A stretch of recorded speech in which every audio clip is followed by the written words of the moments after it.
It was very surprising in the sense that prior to doing that television series, I had been basically thought of as a dramatic actor, doing everything from Hamlet to very serious roles on television. Got an Academy Award nomination for a very serious role in a film called The Young Philadelphians of Paul Newman, where I played an alcoholic who lost his arm in Korea and so on. So I had never been associated with anything light in spirit, and the show not only turned out to be light in spirit, but it turned out to be internationally light in spirit. So the principal actors, David McCallum and myself, were treated more as rock stars than as actors. Absolutely. That was a big surprise. Yeah. Did you have to think twice about doing it then? Well, I thought it was going to be James Bond on television. In other words, I would be in the living room instead of the bedroom. Yeah. But I didn't think it was going to attract young girls the way it did. It must have been fantastic. I was going to say it must have afforded you some great times in your private life. Yes, it did.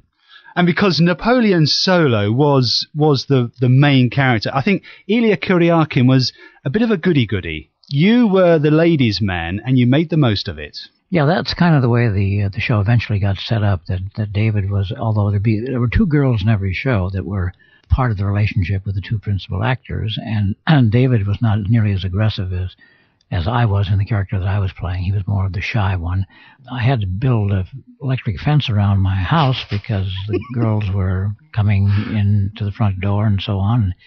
Even after I built the electric fence, I was in a shower one morning, and I had a kind of a Roman sunken tub and with a large bay window looking out on the side of the property. And I was washing away and whistling away, and I looked up, and there were two girls looking in the window at me. No! So I figured out a way to avoid that and scooted them off the property because I didn't want any lawsuits. No, absolutely. How long did it take you, or have you shaken off the role of Napoleon Solo? Well, the public, certainly, and when I travel throughout the world, and in England, and even in America, that's what they associate me with more than anything else. But it really never affected my career in any way, because although I played mainly bad guys or cold guys or vicious guys or mean guys or devious guys before I did The Man from U.N.C.L.E. And the moment I was done with The Man from U.N.C.L.E., the first movie I did after The Man from U.N.C.L.E. was a film called Bullet with Steve McQueen, where I played a very reprehensible political figure. And so I pretty much went back to doing after U.N.C.L.E. what I'd done before. Did you enjoy doing the sort of bad guy roles? Oh, yeah, they're always fun. The audience always remembers the bad guy. They may love the hero, but they remember the bad guy. Yeah, absolutely. But talking of heroes, you were also in The Magnificent Seven.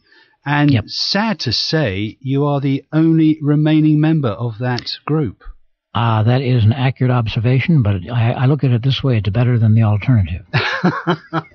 It is, but so many great actors have sadly passed away, but it's great that you're around. Even better for you, I suppose. Absolutely. Yeah. My wife said to me recently when we had a memorial service for Jimmy Coburn, who I went to college with. I've known him all my life, as a matter of fact. And my wife said to me shortly after, she said, I think you've got to invest in a new black suit because you're attending a lot of memorials these days. It's kind of a silly thing to joke about, but there do seem to be a number of the old-timers, friends of mine that have been around for a long time, that are passing on.